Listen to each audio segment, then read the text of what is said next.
नमस्कार दोस्तों, मैं मुकेश सिंह परिहार आपका हार्दिक स्वागत करता हूं स्टडी विथ हमारे क्लासेस पर। जैसा कि आपको बताया गया है कि एसएससी जीडी की पीवाईक्यू सीरीज चलाई जा रही है और उसी क्रम में ये रीजनिंग का पहला वीडियो, रीजनिंग का अगला वीडियो। आइए हम दोस्तों देखते हैं पहले क्वेश्चन पे। पहला क्वेश्चन बोला जा रहा है कि यदि दर्पण पी क्यू पर रखा जाए जैसा कि नीचे दिखाया गया है, तो हमें दर्पण प्रतिबिंब बताना है। तो देखो, अगर मैंने दर्पण की बात बताई, जो पास में होगा वो पास में होगा, लेकिन ये पलट के जाएगा। तो के की स्टार्टिंग ऐसी होगी, के के बाद क्या आना चाहिए, डब्लू आना चाहिए। तो ना तो ये होगा ऑप्शन, और डब्लू आएगा कैसा, डब्लू आएगा सीधा, तो ना तो ये ऑप्शन होगा। ठीक है, दो ऑप्शन बचे हैं, ये और ये। तो के ऐसा रहेगा, के बाद क्या आएगा, यू आए, के बाद डब्लू, डब्लू के बाद क्या आएगा, यू आएगा। लेकिन यहाँ यू सीधा रहेगा, लेकिन यहाँ यू कैसा है, उल्टा। तो ये भी ऑप्शन गलत। तो ऑप्शन जो सही हो जाएगा वो थर्ड वाला हो जाएगा। अगले क्वेश्चन पे बढ़ते हैं। अगला क्वेश्चन, पहले हम रिलेशन बनाएंगे।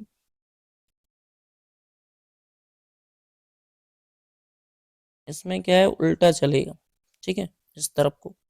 इसमें बोला जा रहा है कि अगर देखा है तो ए बी ए की पत्नी है, बी ए की पत्नी है। तो बी जो है ना, ए की कौन है, पत्नी है। तो ए क्या हो जाएगा, पति हो जाएगा। ठीक है, ए क्या हो जाएगा, पति। फिर अगर इसके बीच में अगर हम संबंध देखें, तो बोला जा रहा है कि बी ए की पुत्री है। तो बी जो है ना, यहाँ पर सी बी की कौन हो जाएगी, पुत्री। तो सी जो होगा वो बी की कौन होगी, पुत्री होगी। उल्टा चल रहा है। फिर इसका इससे देखें, तो ए बी का, बी ए का भाई है, तो डी जो है वो सी का क्या हो जाएगा, भाई। ये सी का कौन है, भाई है। ठीक है, अगर हम इसकी देखें, तो बी ए की बहन है, तो ई जो है वो डी की कौन हो जाएगी, बहन। तो ये हो जाएगी बहन। अब संबंध ई और ए का पूछा है। देखना, ये इसकी बहन है। ठीक है, तो ये कौन हुआ, भाई। ये इसका भाई है। ठीक है, और ये इसकी पुत्री है, और ये दोनों पति पत्नी है। तो सिंपल सी बात है, ये इसकी कौन हुई, पुत्री हुई। तो राइट आंसर पुत्री हो जाएगा। अगले क्वेश्चन पे बढ़ते हैं। ये कुछ इस तरीके से था, फिर ऐसा इस तरीके से हुआ। अब ये सीधा हो गया, फिर ये इस तरीके से हुआ। अब जो होगा वो सीधा होगा। तो लास्ट, सॉरी सॉरी, सीधा मतलब ऐसे होगा, ऐसे। तो ना तो ये ऑप्शन होगा, ना ये ना ये। तो लास्ट ऑप्शन हो जाएगा चौथा वाला।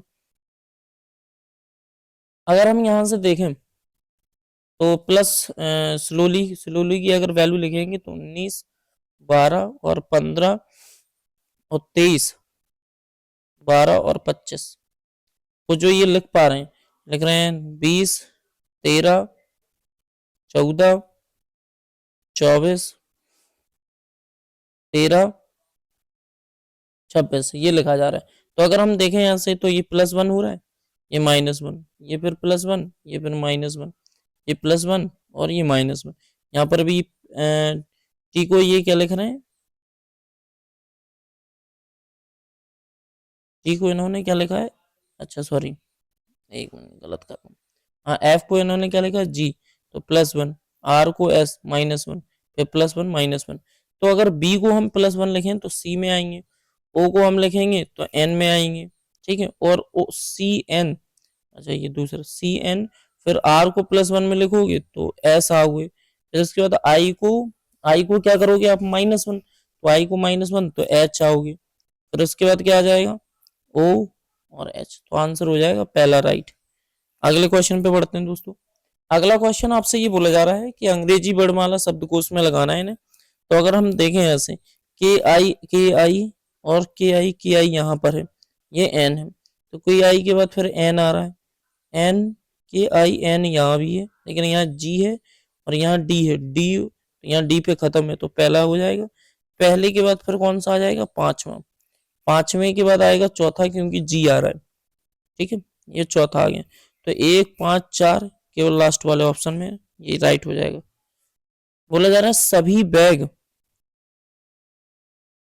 बैग जो है वो रबर है। तो सभी बैग 100 और 50।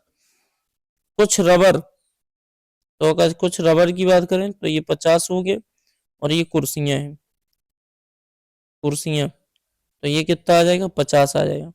सभी कुर्सियां, अगर हम सभी कुर्सी की बात करें तो सभी जो कुर्सियां हैं वो 100 होंगी। और मेज की अगर बात की जाए तो मेज कितना होगा, मेज होगा 50।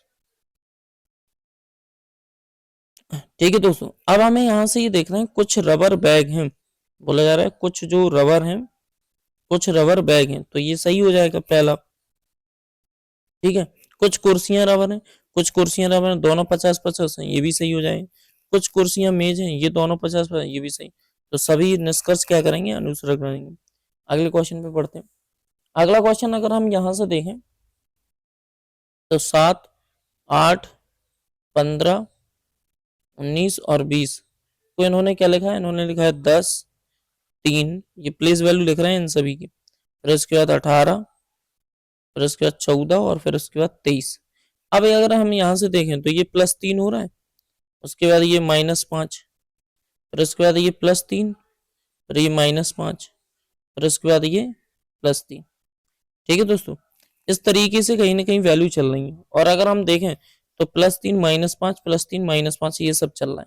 तो अगर हम देखें यहाँ पर आर की, तो आर की वैल्यू कितनी होती है, 18, 18 और 3 21, मतलब यू पे पहुंच जाएंगे। आई की वैल्यू होती है 9, 9 पे 5 जोड़ोगे 14, मतलब डी पे पहुंच जाएंगे। तो UDIGH ये रहेगा ऑप्शन। अगले क्वेश्चन पे बढ़ते हैं दोस्तों। अगला क्वेश्चन बोला जा रहा है कि 7 मित्र एक वृत्ताकार मेज में पड़ता मेज के मेज के केंद्र की ओर मुख करके बैठे हैं, टी के और यू। तो यहाँ से बोला जा रहा है कि जो एस है वो के ठीक दाईं ओर बैठा है, तो एस ये बैठ गया के ठीक दाईं ओर। और टी जो है वो के और यू के, टी जो है वो के और यू के बीच में बैठा, तो ये ऐसे बैठ जाएगा। आगे बोला जा रहा है कि डब्ल्यू जो है वो यू और एम के बीच में बैठा है, तो डब्ल्यू जो बैठ जाएगा वो यू और एम के बीच में बैठ गया। अब उसने पूछा क्या है, इसके अलावा यहाँ पर कुछ दिया भी नहीं, उन्होंने पूछा है कि के बाईं और तीसरे स्थान पर कौन है, तो के बाईं और तीसरे स्थान पर कौन हो जाएगा, डब्ल्यू हो जाएगा, राइट। अगले क्वेश्चन पे बढ़ते हैं दोस्तों। अगला क्वेश्चन यहाँ पर बोला जा रहा है कि इन्होंने PAE को SCQ लिखा है, तो P को लिखेंगे 16, 1, E को लिखेंगे 5। इन्होंने लिखा है H8 और फिर उसके बाद 3 और फिर उसके बाद 17। तो ये +3 चलना है, ये +2 चलना है और ये +1 चलना है, इस तरीके से चलना है, क्योंकि यहाँ पर भी यही चल रहा है।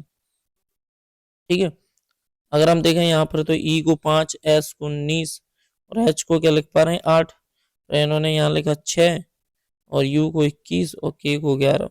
तो देखो 5 और 3,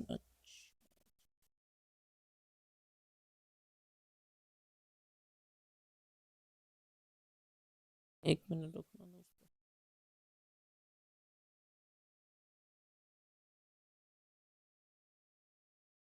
यहाँ 5 है ना,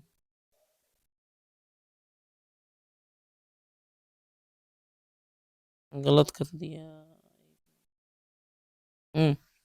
5, 8, ठीक है, तो ये कितना आएगा, 11 आएगा ना, यहाँ उल्टे ही लिख दिया था। और ये U कितना होता है 21 और F कितना होगा 6, हाँ ये सही है। अब देखो ये +3 हो रहा है, +3 हुआ था, ये +2 हो रहा है और ये +1 हो रहा है। उसी तरीके से F का कितना होता है 6, 4 और 14, तो 14 और 3 17 Q और 4 हो तो 6 F और G 7, मतलब G, तो QFG ये राइट हो जाएगा आंसर। अगले क्वेश्चन पे बढ़ते हैं। अगला क्वेश्चन यहाँ से देखेंगे तो 6, 24, 60, 6, 24, 60 और 120, तो इन्होंने क्या लिखा है 6, 24, 60, 120 को पहले 18 का गैप है, 18 का गैप होने के बाद फिर 36 का गैप है, 36 का गैप होने के बाद फिर कितने का है 60 का गैप है, 60 का गैप होने के बाद फिर कितने का गैप। अब हमें यहाँ से और पता आगे करना पड़ेगा, क्योंकि यहाँ से कोई लॉजिक नहीं बैठ रहा है। यहाँ से देखेंगे तो ये 18 का गैप है दोस्तों, फिर उसके बाद यहाँ से अगर हम देखें तो ये 24 का गैप है। ये कितने का गैप है दोस्तों, 24 का। अब हम देखें तो यहाँ प्लस का कितना चल रहा है 6, तो आगे भी प्लस का 6 चलेगा, हम कहीं ना कहीं मानना पड़ेगा हमें। तो ये कितना हो जाएगा 30 और ये कितना हो जाएगा 90, और जब तुम इसमें जोड़ोगे तो आंसर आ जाएगा 210। यही लॉजिक है और कोई लॉजिक लग भी नहीं रहा इसमें। अगर हम देखें 144 को माइनस प्लस से चेंज करें, तो माइनस इंटू मल्टीप्लाई से चेंज करेंगे, तो माइनस इसकी जगह क्या आ जाएगा मल्टीप्लाई, पहले ही ऑप्शन ले लेते हैं, मल्टीप्लाई 12 और 18, ठीक है, और -6 डिवाइड में 24। अब हमें 96 लाना है। तुम खुद सोचोगे, जब 144 का गुणा हम 12 से करेंगे और बाकी सब यहाँ की कैलकुलेशन करके क्या 96 ला सकते? नहीं ला सकते। पहला ऑप्शन गलत, दूसरा ऑप्शन भी नहीं होगा, तीसरा ऑप्शन चेक कर लेते हैं भैया। 144 माइनस में 12 ऐसे ही रहेगा, प्लस में 18, ठीक है, और इंटू की जगह डिवाइड आ जाएगा और डिवाइड की जगह क्या आ जाएगा? इंटू 24, ठीक है। तो ये कितना आ जाएगा? 3 और 24, 24 3 72, टोटल 72 आ जाएगा। 72 144 में जोड़ोगे, 4 2 6 7 4 11, 216, 216 में 12 घटाओगे 96 आएगा नहीं, तो ये ऑप्शन भी गलत है। तो यहाँ से लगभग सारे ऑप्शन तुम्हारे गलत हैं, लास्ट वाला ऑप्शन बच रहा है, इसे चेक कर लेते हैं जल्दी से। तो जब हम लास्ट वाला ऑप्शन चेक करेंगे तो 144 डिवाइड में कितना आ जाएगा? 12, 18 और इंटू में 6, डिवाइड की जगह -24, ठीक है। 12 का भाग दोगे तो कितनी बार जाएगा? 12 बार, ठीक है। और 18 पंचे 90, 18 छक्का 108, ठीक है। और ये कितना आ जाएगा? 108 और माइनस में 24, ये जोड़ दोगे तो कितना बनाया देगा? ये 120, और 120 में जैसे ही आप 24 घटाओगे तो ये कितना बचेगा? आना कितना है? 9 बचेगा ना, हाँ 96 बच जाएगा। 24 घटा दोगे 120 में तो कितना बचेगा? 96, और ये राइट हो जाएगा आंसर। अगले क्वेश्चन की तरफ बढ़ते हैं।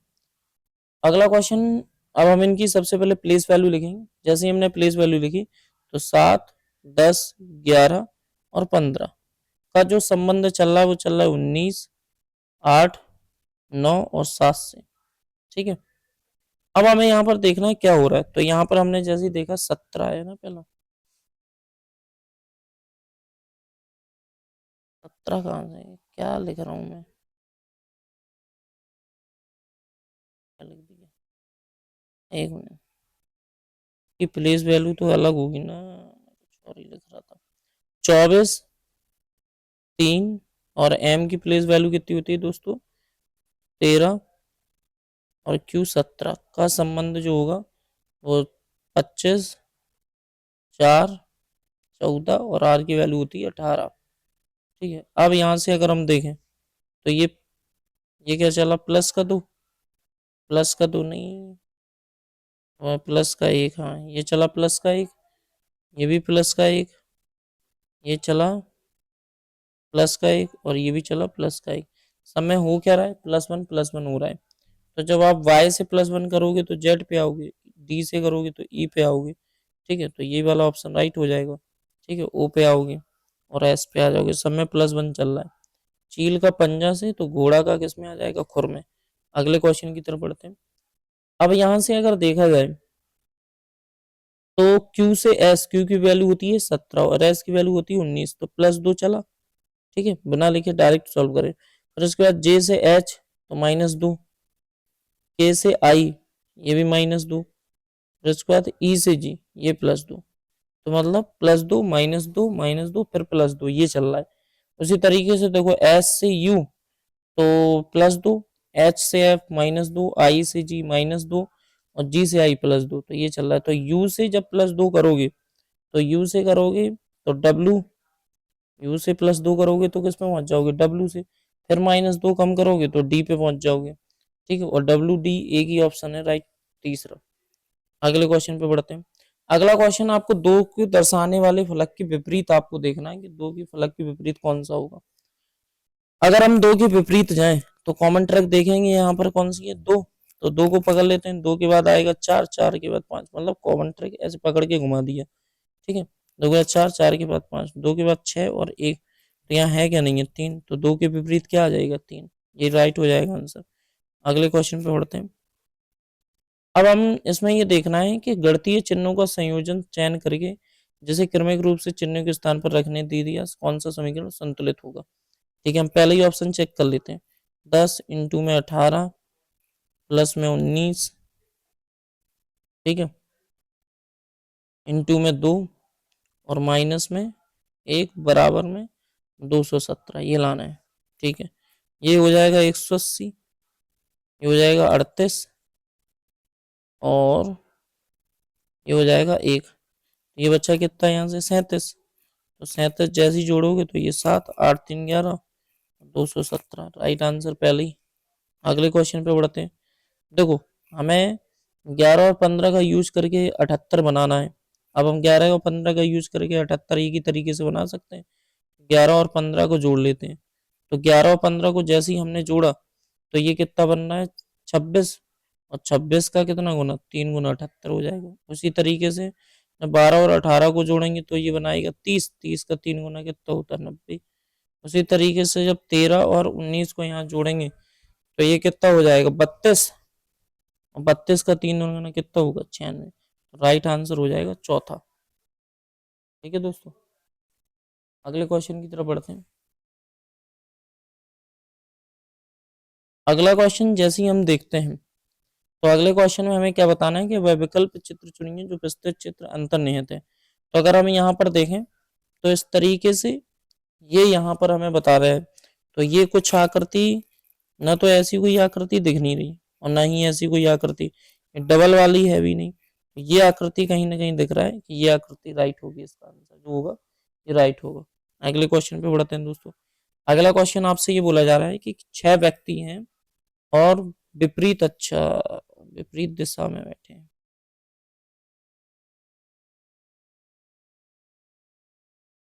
एक मिनट, केंद्र से बाहर की ओर मुख करके बैठे हैं।